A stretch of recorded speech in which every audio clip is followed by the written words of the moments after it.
का वातावरण सर्वदूर नजर आता है। भय का माहौल, बंदूकों के साये में जीवन जीने का औथार आज समाप्त होकर एक मुक्त सांस पूरा बस्तर ले रहा है। हम सबके लिए ये बड़ा आनंद का विषय है कि बस्तर नक्सल मुक्त हो गया है। मित्रों, इसमें कुछ तिथियों का बहुत बड़ा महत्व है। पहली तिथि 13 दिसंबर 2023, जब छत्तीसगढ़ में भारतीय जनता पार्टी की सरकार श्री विष्णुदेव साय जी के नेतृत्व में बनी, क्योंकि केंद्र में तो मोदी जी की सरकार पहले भी थी, परंतु यहां पर कांग्रेस की सरकार थी। और मैं निसंकोच कहना चाहता हूं, ढेर सारी ऐसी नॉन बीजेपी सरकारों ने नक्सल मुक्त अभियान में हमारा समर्थन किया है, मगर छत्तीसगढ़ की कांग्रेस सरकार ने नक्सल उन्मूलन अभियान में हमारा सहयोग नहीं किया था। 13 दिसंबर 2023 में यहां भाजपा सरकार बनने के तुरंत बाद हमने बस्तर में बचे हुए नक्सलवाद को समाप्त करने के लिए फिर से कवायद की। दूसरी तिथि 24 अगस्त 2024, जब सभी राज्यों की डीजी की बैठक करने के बाद ये घोषणा की गई कि 31 मार्च 2026 को ये देश को हम नक्सलवाद के आतंक से मुक्त कर देंगे। तीसरी तिथि आप सभी जानते हैं, 31 मार्च 2026, सुरक्षा बलों के पराक्रम, साहस और उनके बलिदान के कारण 31 मार्च 2026 की जो तिथि तय हुई थी, उसके पहले देश से नक्सलवाद का संपूर्ण उन्मूलन हो चुका है। और चौथी तिथि 19 मई 2026, इसका भी बहुत महत्व है, क्योंकि जब से नक्सलबाड़ी से फैलना शुरू हुआ, उसके पक्षधर लोग, बुद्धिजीवी ये बता रहे थे कि नक्सलवाद इसलिए अस्तित्व में आया है कि कुछ क्षेत्र में विकास नहीं पहुंचा है, जबकि ये वास्तविकता नहीं थी। आज पीछे मुड़कर देखते हैं तो विकास न पहुंचने का कारण ही नक्सलवाद था। देश में कई सारे हिस्से ऐसे थे जो नक्सल प्रभावित क्षेत्र से भी ज्यादा पिछड़े हुए थे, मगर वहां नक्सलवाद नहीं हुआ और वो क्षेत्र धीरे धीरे शहन आगे बढ़ गए। मगर हमारा बस्तर और कई सारे क्षेत्र जो नक्सलवाद प्रभावित रहे, वो झस के तस रहे। और 19 मई 2026 की ये तिथि है कि जहां से नक्सल प्रभावित क्षेत्र में संपूर्ण विकास की परिकल्पना को लॉन्च किया जा रहा है। कल ही मैंने वीर शहीद गुंडाधुर सेवा डेरा का उद्घाटन किया है। वीर शहीद गुंडाधुर सेवा डेरा ये एक संकल्पना है। ये पूरे क्षेत्र को, केरल जितना बड़े भूभाग के बस्तर के 7 जिले को नक्सलवाद से मुक्त कराने के लिए भारत सरकार के गृह मंत्रालय के द्वारा यहां पर करीब करीब 200 सुरक्षा कैंप बनाए गए। वो कैंप में सीएपीएफ के जवान, डीआरजी के जवान, छत्तीसगढ़ पुलिस के जवान रहकर वो क्षेत्र की सुरक्षा की चिंता करते थे। मगर अब बस्तर नक्सल मुक्त हो गया है, तब हमने तय किया है कि प्रथम चरण में ये 200 कैंपों में से 70 कैंप, करीब करीब 1/3 कैंप को हम वीर शहीद गुंडादूर सेवा डेरा में तब्दील करेंगे। क्या है वीर शहीद गुंडादूर सेवा डेरा? ये वीर शहीद गुंडादूर सेवा डेरा का काम है सरकार को गांव के दरवाजे तक ले जाना, सरकारी सुविधाओं को बस्तर के हर आदिवासी भाई बहन के घर के दरवाजे तक ले जाना। एक ही जगह पे ये सेवा डेरा में बैंकिंग की सुविधा होगी, आधार कार्ड भी बनेगा, सारी डिजिटल सेवाएं उपलब्ध होगी। कॉमन सर्विस सेंटर के माध्यम से 371 राज्य सरकार और केंद्र सरकार की योजनाओं का फायदा मिलेगा। बैंकिंग कॉरेस्पोंडेंट भी वहां उपस्थित होंगे, कौशल प्रशिक्षण भी होगा, जिसके माध्यम से रोजगारी के लिए सभी को तैयार किया जाएगा। स्वास्थ्य सेवाएं भी वहां पर उपलब्ध होगी, सस्ता अनाज की दुकान भी होगी, प्राथमिक शाला भी होगी, आंगनवाड़ी भी होगी। तो एक प्रकार से एक ही सेवा डेरे के अंदर विकास के सारे काम वहीं पर उपलब्ध हो जाएंगे और उसका उद्देश्य होगा कि 50 साल से यहां जो विकास के महरूम रह गए नागरिक हैं, उनको सभी योजनाओं का 100% सैचुरेशन करा देना, इस क्षेत्र में रोजगारी लाना और हर ट्राइबल को छोटे छोटे काम के लिए बहुत दूर नहीं जाना पड़ेगा और आर्थिक गतिविधियों का केंद्र भी ये डेरा बनेगा। महिलाओं का आजीविका का साधन भी वहीं होगा। वहां सिलाई प्रशिक्षण, ढेकी चावल, इमली प्रोसेसिंग की इकाइयां जैसी कई सारी चीजों के लिए कौशल से युक्त आदिवासी माता बहनों को कराया जाएगा। अब विकास की भागीदारी महिलाओं की भी होगी। यहां पर पैक्स भी बनेगा, यहां पर गांव की डेयरी भी बनेगी और ये डेयरी में हर ट्राइबल महिला अपने पशु का दूध वहां पहुंचा पाएगी। यही सेवा डेरा का उपयोग कर हम बस्तर के हर आदिवासी नागरिक को एक गाय और एक भैंस देने वाले हैं, जिनके माध्यम से कोऑपरेटिव तरीके से वो अपना दूध पूरे भारत में मार्केटिंग कर पाएंगे। एनडीडीबी के साथ छत्तीसगढ़ सरकार ने एग्रीमेंट कर लिया है।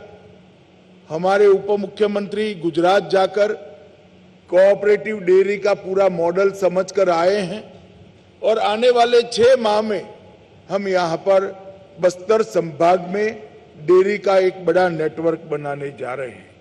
मित्रों, यहां जहां पहले बंदूक के संगीन के साए थे, वहां पर विकास पहुंच जाएगा और ये युवाओं के लिए बहुत बड़ा संदेश है कि अब तक नक्सलवादियों के कारण, नक्सल आंदोलन के कारण ये पूरा क्षेत्र विकास से महरूम रह गया था। ना उनका राशन कार्ड मिला, ना उनको मुफ्त अनाज की योजना का फायदा मिला, ना 5 लाख तक का स्वास्थ्य का बीमा मिला, ना उनके धान को 3100 रुपया क्विंटल खरीदने की व्यवस्था की गई। रोजगारी का दूर दूर तक नामो निशान नहीं था। ना गांव में बिजली पहुंची, ना पानी पहुंचा, ना स्कूल पहुंची। ये सारी व्यवस्था ये डेरा के माध्यम से हम पूर्ण बस्तर में करने जा रहे हैं और ये शहीद वीर गुंडाधुर सेवा डेरा, ये नक्सल प्रभावित बस्तर जो एक जमाने में था, वो नक्सल मुक्त विकसित बस्तर बनाने का एक बहुत बड़ा जरिया बनेगा। यहीं पर जंगल की वन उपजों को कोऑपरेटिव तरीके से प्रोसेस कर इसका मुनाफा भी हम पूरा का पूरा हम आदिवासियों तक हम पहुंचाएंगे। मित्रों, इसके पहले ही भारत सरकार ने नरेंद्र मोदी जी के मार्गदर्शन में बस्तर के विकास के लिए कई सारे काम कर चुके हैं। हमने 20,557 करोड़ की लागत से 12,211 किलोमीटर सड़कों का निर्माण पूरा कर दिया है। टोटल 13,000 मोबाइल टावर का प्लानिंग किया है। इसमें से 5,000 मोबाइल टावर देश भर के नक्सल प्रभावित क्षेत्र में लग चुके हैं। 1804 बैंक की शाखाएं खुली हैं, 1321 एटीएम खुल चुके हैं और 890 पोस्ट ऑफिस खोलने का काम भी समाप्त हो चुका है। 259 एकलव्य मॉडल स्कूल खोले हैं, 46 आईटीआई और 49 स्किल डेवलपमेंट के सेंटर खुल चुके हैं। 90,000 से ज्यादा युवाओं को और महिलाओं के स्किलिंग का काम हो चुका है और कल ही 240 बिस्तरों वाला सुपर स्पेशलिटी अस्पताल बस्तर में, जगदलपुर में इसका उद्घाटन हो चुका है। नरेंद्र मोदी जी के नेतृत्व में नक्सल मुक्त जो क्षेत्र हुए हैं, बस्तर समेत पूरे देश के क्षेत्र के लिए विकास की एक कार्य योजना भारत सरकार ने बनाई है। पहला, विकास और सुरक्षा, विकास की योजनाओं का संपूर्ण सैचुरेशन और सुरक्षा की संपूर्ण व्यवस्था। दूसरा, युवा और महिलाओं के लिए भविष्य उन्मुख सशक्तिकरण का एक वैज्ञानिक कार्यक्रम। और तीसरा, जनजातीय संस्कृति और परंपराओं को बचाते हुए, आगे बढ़ाते हुए यहाँ की संस्कृति का संरक्षण और संवर्धन। आज मैं इस प्रेस वार्ता के माध्यम से देश को बताना चाहता हूं कि हमने यहाँ बस्तर पंडुम की शुरुआत की। मोदी जी ने एक प्रेरणा दी थी कि आदिवासी संस्कृति को बचाने के लिए भी पुरुषार्थ किया जाए, योजना बनाई जाए। ये बस्तर पंडुम के अंदर आदिवासी नृत्य, गीत, भाषा, वेशभूषा, व्यंजन, ये सभी प्रकार की यहाँ की संस्कृति को हस्तशिल्प समेत ये बस्तर पंडुम में एक बड़ा प्लेटफॉर्म दिया गया है। और मैं यहाँ आया था 1 साल पहले, 45,000 लोगों ने बस्तर पंडुम में हिस्सा लेकर इस सभी गतिविधियों को आगे बढ़ाया है। और एक वैज्ञानिक आयोजन गांव से तहसील में, तहसील से जिले में और जिले से संभाग स्तर पर ऊपर आते आते स्पर्धा के साथ यहाँ पर टोलियां आई थी और 45,000 लोग बस्तर की संस्कृति के संरक्षण और संवर्धन में अपने आप को इन्वॉल्व किए थे। इसी प्रकार से 2 बस्तर ओलंपिक हमारे आयोजित हो चुके हैं। अंतिम बस्तर ओलंपिक के समारोह में मैं आया था। 3,94,000, मैं फिर से रिपीट करना चाहूंगा, 3,94,000 खिलाड़ियों ने बस्तर संभाग में बस्तर ओलंपिक में हिस्सा लिया था। और उसमें एक बहुत बड़ी टोली पुनर्वास स्वीकारे हुए हमारे सरेंडर नक्सल भाइयों बहनों की भी थी और सबसे अच्छा परफॉर्मेंस उन्होंने किया था। नरेंद्र मोदी जी ने पूरे नक्सल मुक्त क्षेत्र के लिए एक तय लक्ष्य तय किया है कि सुरक्षा से, विश्वास की यात्रा पूरी करनी है, विश्वास से विकास की यात्रा पूरी करनी है, विकास से समृद्धि की यात्रा और समृद्धि से संतृप्ति तक की यात्रा आने वाले 5 साल में पूरी करनी है। गृह मंत्रालय ने इसका एक वैज्ञानिक रोड मैप बनाया है और भले विजय भाई ने शुरुआत में कहा कि बस्तर नक्सल मुक्त हो गया है, मैं ऐसा मानता हूं कि सुरक्षा से विश्वास, विश्वास से विकास, विकास से समृद्धि और समृद्धि से संतृप्ति की यात्रा जब समाप्त होगी तभी बस्तर को नक्सल मुक्त माना जाएगा। और यहां से देश भर के माओवादी विचारधारा के अनुयायियों को हम एक संदेश देना चाहते हैं, हिंसा किसी भी बात का समाधान नहीं। लोकतांत्रिक मूल्य, परस्पर सहयोग और विकास की अवधारणा ही व्यक्ति के विकास का आधार बन सकते हैं। हिंसा से किसी का विकास नहीं हो सकता, न व्यक्ति का, न गांव का, न क्षेत्र का। और ये हमने आगे देखा है, नक्सलवाद गरीबी के कारण फैला था, वो भ्रांति को दूर करने का काम शहीद वीर गुंडा दूर सेवा डेरा करेगा, ऐसा मेरा पूरा विश्वास है। जब एक क्षेत्र पूरा विकसित होगा तब यहां से दुनिया भर में संदेश जाएगा कि यहां स्कूल इसलिए नहीं बने क्योंकि नक्सलियों ने स्कूल तोड़े थे, यहां सड़कें इसलिए नहीं बनी कि नक्सलियों ने इसमें विघ्न डाला था, यहां अस्पताल इसलिए नहीं चले कि उन्होंने अस्पताल के कर्मियों को मार डाला था, और यहां बैंक इसलिए नहीं आए कि नक्सलियों ने बैंकों को लूटकर बंद कराने का काम किया था। ये बस्तर का शहीद वीर गुंडाधुर सेवा डेरा का प्रयोग ये देश भर में जो हथियार लेकर विकास का रास्ता तराश रहे हैं उनके लिए एक विकास का लोकतांत्रिक मॉडल भारत की ओर से पेश किया जाएगा, इसका मुझे भरोसा है। मैं अंत में बस्तर के सभी नागरिकों को भारत सरकार और देश के प्रधानमंत्री नरेंद्र मोदी जी की ओर से भरोसा दिलाना चाहता हूं कि अब भय से जीने की जरूरत नहीं है।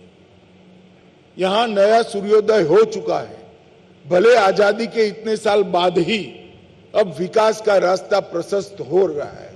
यहां के आदिवासी युवा और महिला विश्वास के साथ आगे बढ़े, भारत सरकार और छत्तीसगढ़ सरकार आपके साथ है, कंधे से कंधा मिलाकर आपके जीवन में उजियारा लाने के लिए दोनों सरकारें कटिबद्ध है। मित्रों, कितने लोगों का, निर्दोष लोगों का खून बहने के बाद न जाने कितने युवा सुरक्षा अधिकारियों की शहीदगी के बाद न जाने कितने करोड़ों करोड़ों आदिवासियों के जीवन अंधेरे में व्यतीत करने के बाद हम सब के लिए आनंद का विषय है कि आज बस्तर के अंदर नया सूर्योदय हुआ है, वो विकास का सूर्योदय हुआ है, और इसको लॉजिकल एंड तक ले जाने के लिए मैं मीडिया के मित्रों का भी सहयोग मांगता हूं। मित्रों, आज नक्सल प्रभावित क्षेत्र जो था बस्तर, वो विकसित क्षेत्र बनने जा रहा है, तब बस्तर की जनता को भी मैं आगाह करना चाहता हूं कि यही लोग जो माओवादी विचार सरणी से प्रेरित होकर बंदूक लेकर हमारे बस्तर को बर्बाद किए, वो भेष बदल कर आएंगे, बात बदल कर आएंगे, नाम बदल कर आएंगे। किसी के बहकावे में मत आना। छत्तीसगढ़ सरकार और भारत सरकार दोनों आपकी चुनी हुई सरकार है और वो लोकतांत्रिक तरीके से पूरे बस्तर का विकास करेगी। बहकावे के लिए जो आते हैं उनके साथ अगर आप बस्तर की जनता बात करनी चाहती है तो उनसे हिसाब मांगना कि हमारे 50 साल के नुकसान का पहले आप हमें हिसाब दीजिए, इसको भरपाई करिए, फिर बात करिए।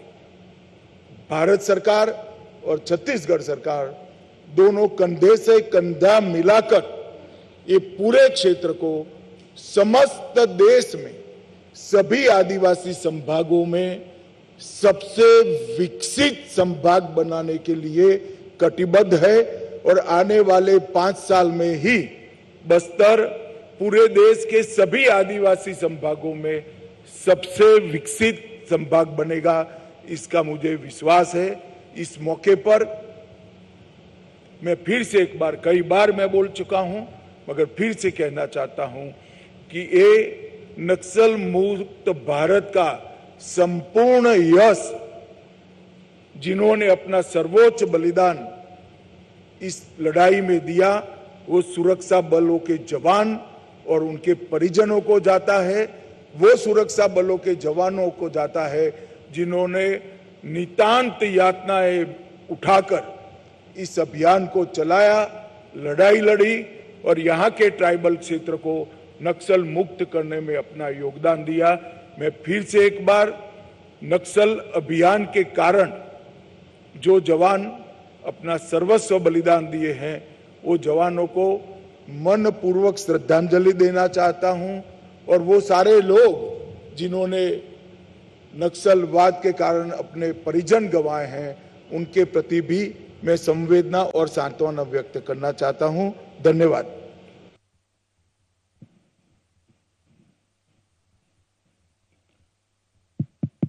पीछे पीछे मेरा एक सवाल है। बचपन से हम ये सुनते आए हैं कि बस्तर के लिए दिल्ली से इतना पैसा चला है कि हर आदिवासी के घर में एक मारुति कार हो सकती थी। क्या हर आदिवासी के घर में एक मारुति कार खड़ी हो सकती थी? इतना पैसा दिल्ली से चला है, ऐसा बचपन से हम सुनते आए हैं।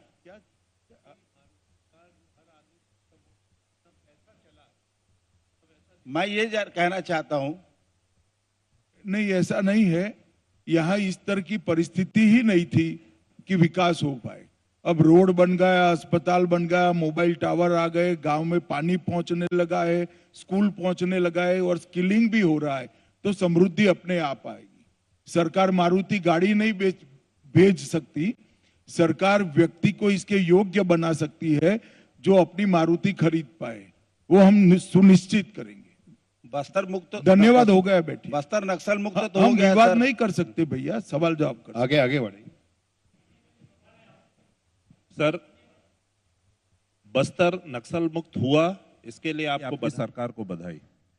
आपने बस्तर को सर्वश्रेष्ठ बस्तर बनाने की दिशा में जो 2030 का जो विजन दिया है, उस विजन के तहत कल माननीय मुख्यमंत्री 31 का 5 साल, हम 26 में है, 31 में होगा। ठीक है, नहीं, कल माननीय मुख्यमंत्री जी ने एक बात कही कि बस्तर में औद्योगिकरण नहीं होगा, कृषि आधारित विकास हम करेंगे। ऐसे में बस्तर के विकास का मॉडल आप क्या वो कर रहे हैं और बस्तर के लोग कैसे? आज मैं आपके सामने शहीद गुंडादूर सेवा डेरा का परिचय करने के लिए हूं। यहाँ के ग्रामीणों को, यहाँ के आदिवासी भाइयों बहनों को सक्षम बनाकर उनका स्किल डेवलपमेंट कर स्वरोजगारी और डेयरी के माध्यम से समृद्ध कराने की हमारी ये योजना है। इसका परिचय कराने के लिए मैं आया हूं।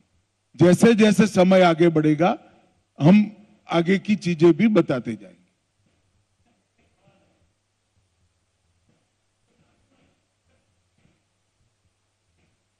भाई माइक दे दो वहां।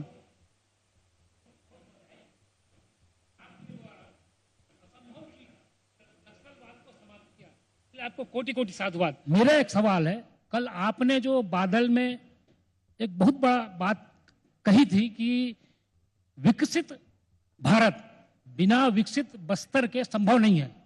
तो मेरा सवाल यह है मान्यवर, बिना यात्री निरोध सुविधा के बस्तर में कैसा विकास की कल्पना करते हैं? क्योंकि हम बस्तरवासी आज आजाद भारत के पहले या बाद से अभी तक रायपुर ट्रेल में नहीं चल पा रहे हैं। इस संबंध में आप क्या कहना चाहेंगे और भारत सरकार क्या प्रयास करेगी? देखिए एक ऐसे क्षेत्र के विकास की कार्ययोजना बनाने के लिए हम आगे बढ़े हैं जो बाकी के देश के हिस्सों से लगभग 30-40 साल विकास की रेस में पिछड़ गया है। यहाँ अभी हम सभी ग्रामीणों को सशक्तिकरण करेंगे, इंफ्रास्ट्रक्चर भी खड़ा करने का काम साइमल्टेनियसली हमने शुरू कर दिया है।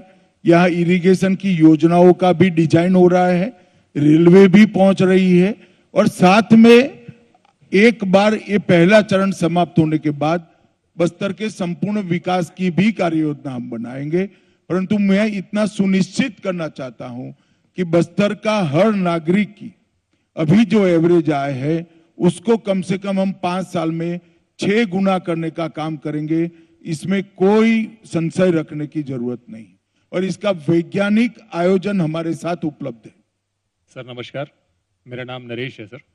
मैं जानना चाहता हूं सर, आपने एक मॉडल बताया कि सहकारिता के माध्यम से ये समृद्धि पहुंचेगी गांव तक, एक भैंस और एक गाय और अन्य चीजें की जाएंगी वन उत्पाद से संबंधित।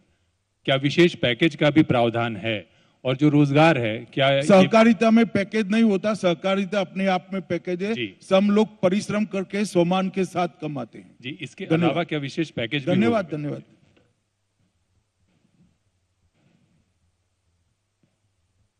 सर नमस्कार। बस्तर नक्सल मुक्त हो गया है, लेकिन बस्तर में एक अफवाह तेजी से फैल रही है कि अब जल जंगल जमीन भी खत्म हो जाएगा। आदिवासियों को क्या मैसेज देना चाहेंगे? आदिवासियों को क्या मैसेज देना चाहेंगे? मैंने यही कहा, मैं बस्तर वासियों को फिर से कहना चाहता हूं कि जिन्होंने 50 साल तक बस्तर को बंदूक के साये में रखा, वो भेष बदलकर, नाम बदलकर, बात बदलकर आए तो भरोसा मत करना। आपकी चुनी हुई तहसील पंचायत, आपकी चुनी हुई जिला पंचायत, आपकी चुनी हुई राज्य सरकार और आपकी चुनी हुई भारत सरकार का भरोसा करना, वो ही बस्तर को विकसित कर सकते हैं। जो उकसाने आते हैं उनको एक बात जरूर कहना चाहिए कि 2 साल जरा बस्तर में रह जाओ, दिल्ली में जाए बगैर, तभी जाकर यहां पर साच अर्थ में विकास का सवेरा होगा। सर मैं अंकित मिश्रा हूं। अभी जो नक्सलियों ने जो पुनर्वास किया है, आने वाले समय में इनको लेकर के क्या तैयारियां हैं कि दोबारा जो है वो फिर से नक्सलवाद के रास्ते पे ना जाए, उनको भरोसे में लिया जा सके? देखिए, पुनर्वास किए हुए सारे नक्सली भाइयों बहनों के लिए भारत सरकार ने 20 करोड़ रुपया खर्च कर एक सेंटर बनाया है, जहां अभी उनका स्किलिंग भी हो रहा है। जो निरक्षर है उनकी पढ़ाई लिखाई भी हो रही है, साइकोलॉजिकल मैपिंग होकर एक नया विश्वास बढ़ने का साइकोलॉजिकल ट्रीटमेंट भी हम उनको दे रहे हैं। और आने वाले समय में वो अपने परिवार के साथ सम्मान के साथ रहे, इस प्रकार की पूरी ट्रेनिंग करने की व्यवस्था छत्तीसगढ़ सरकार और भारत सरकार ने की है। एक बहुत बड़ा प्रोजेक्ट है, और मैं मानता हूं कि जिनको स्कूल से नक्सली उठा गए और वो नक्सलवादी बने, इसका कोई दोष नहीं है। वो तो विक्टिम थे, जिन्होंने हथियार डाल दिए। उनको पूरा अधिकार है सिस्टम के अंदर पुनः प्रस्तापित होकर सम्मान के साथ जीने का।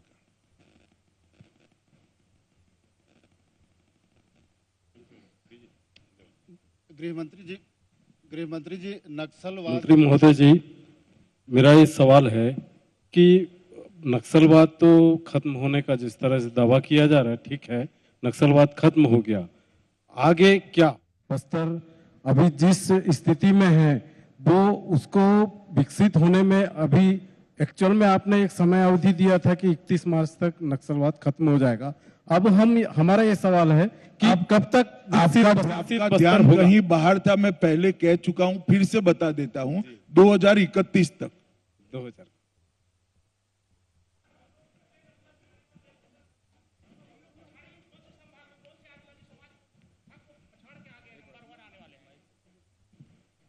सर आपने कहा कि बस्तर नंबर 1, जरा नजदीक रखिए। आपने कहा कि बस्तर नंबर 1 संभाग बनेगा आदिवासी क्षेत्र में, तो हम किस संभाग को देश के पीछे करके आगे बढ़ेंगे, उसके बारे में थोड़ा पूछा था। कौन सा संभाग है जिसको हम हटा? अभी तो भारत सरकार ने एक बहुत अच्छे सोच विचार के साथ एक योजना बनाई है। कल सभी नक्सल प्रभावित क्षेत्रों के राज्य के अधिकारियों की भी यहां पर मीटिंग थी।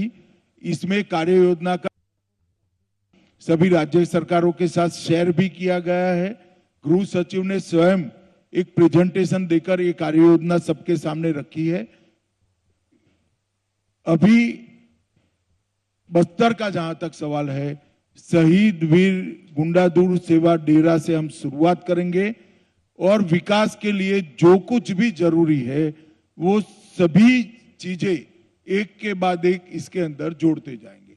अभी सबसे बड़ी जरूरियात है लोगों को सरकार की सारी योजनाओं का लाभ मिले, 100% सैचुरेशन तक पहुंचे, स्किलिंग हो, कोऑपरेटिव के माध्यम से उनकी आय को बढ़ाया जाए और फिर संपूर्ण विकास की दिशा में भी हम आगे बढ़ेंगे। सर, आपने कहा बस्तर बदल रहा है, बस्तर की युवाओं के भविष्य के लिए केंद्र सरकार का सबसे बड़ा विजन क्या रहेगा सर? अब मैं किस तरह से आपको समझाऊं वो मालूम नहीं पड़ा, शायद मेरे समझाने में ही क्षति होगी। अभी मैंने जो कहा है वो ही केंद्र सरकार की कार्य योजना है। Sir, this is Rajneesh from ANI। Sir, जैसे कल आपने बोला था कि यहाँ पे एम्प्लॉयमेंट जनरेशन के लिए ओपनिंग की जाएंगी, लोगों को एम्प्लॉयमेंट ओपनिंग की जाएंगी कि लोगों को अगर प्रॉपर एजुकेशन मिलने के बाद अगर वो अप्लाई करते हैं तो उनको कुछ छूट मिलेगा एम्प्लॉयमेंट में यहाँ पे, तो उसके लिए क्या रणनीति बनाई गई है और खास तौर पे स्पोर्ट्स फैसिलिटीज किस तरह से यहाँ पे डेवलप की जाएंगी? देखिए अब मुझे लगता है कि सवाल समाप्त हो गए, एक ही सवाल घूम कर सब पूछ रहे हैं। अभी स्किलिंग के माध्यम से स्वरोजगार, एजुकेशन के माध्यम से सरकार में नौकरियां, एजुकेशन के माध्यम से प्राइवेट नौकरी में के लिए उसको लायक बनाना और स्किलिंग के माध्यम से ही प्राइवेट नौकरी के लिए उसको लायक बनाना और कोऑपरेटिव के माध्यम से किसान और महिला दोनों को रोजगारी के साथ जोड़ना। ये एक शुरुआती कार्य योजना है। पहला चरण समाप्त होने के तुरंत बाद हम आगे का रोड मैप लेकर भी आएंगे। चलिए, आप सभी का बहुत बहुत धन्यवाद।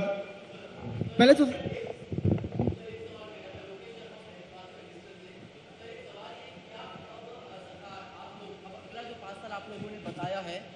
तो क्या सर एक जनरेशन शिफ्ट वाले मॉडल पर आप लोग काम कर रहे हैं? क्या आने वाले समय में बस्तर का कोई बच्चा पलायन करके अन्य राज्य नहीं जाएगा? क्या बस्तर के लोगों को आधुनिक सुविधाएं यहाँ मिल पाएगी? क्या बस्तर में एम्स की स्थापना हो पाएगी? मैं सारी चीजें बोल गया महोदय। चलो आ गई फोटो महोदय, पहले तो साधुवाद, धन्यवाद। चलिए, बहुत बहुत धन्यवाद आपने किया है। एक ही सवाल था सर आपसे, माओवादी जब यहाँ आए थे तो उन्होंने जो विरोध किया यहाँ पर बस्तर में जंगल और जमीन का जो विरोध किया, और सबसे पहली जो विरोध उन्होंने बोधघाट परियोजना को लेकर किया था।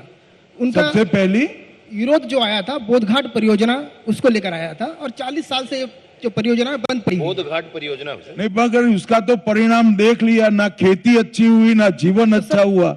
मैं नहीं मानता आदिवासी अब ऐसी चीजों के साथ जुड़े।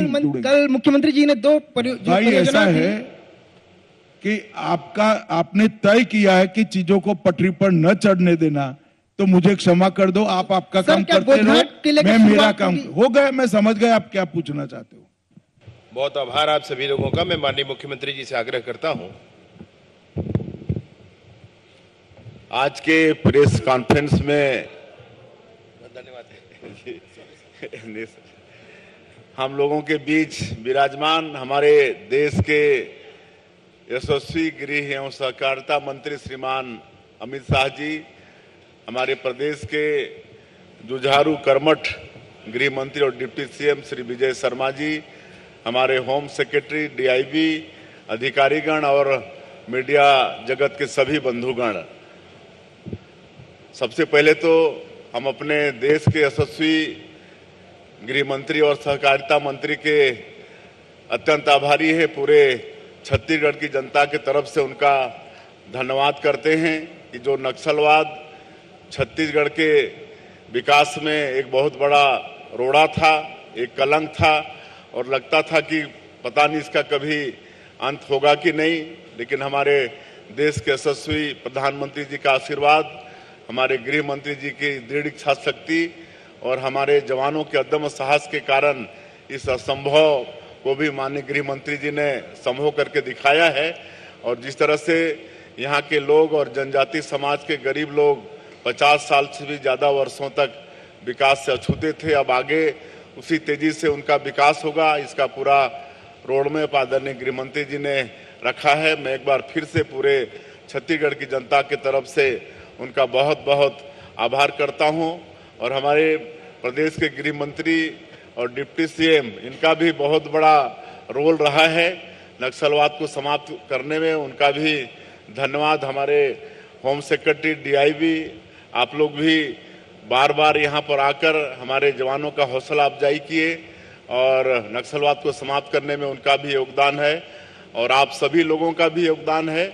और आगे भी अपेक्षा है कि आज जो हमारे देश के यशस्वी गृह मंत्री जी ने जो आगे बस्तर के विकास के लिए रोड में रखा है, उसको पूरे देश के सामने अपने माध्यम से रखेंगे।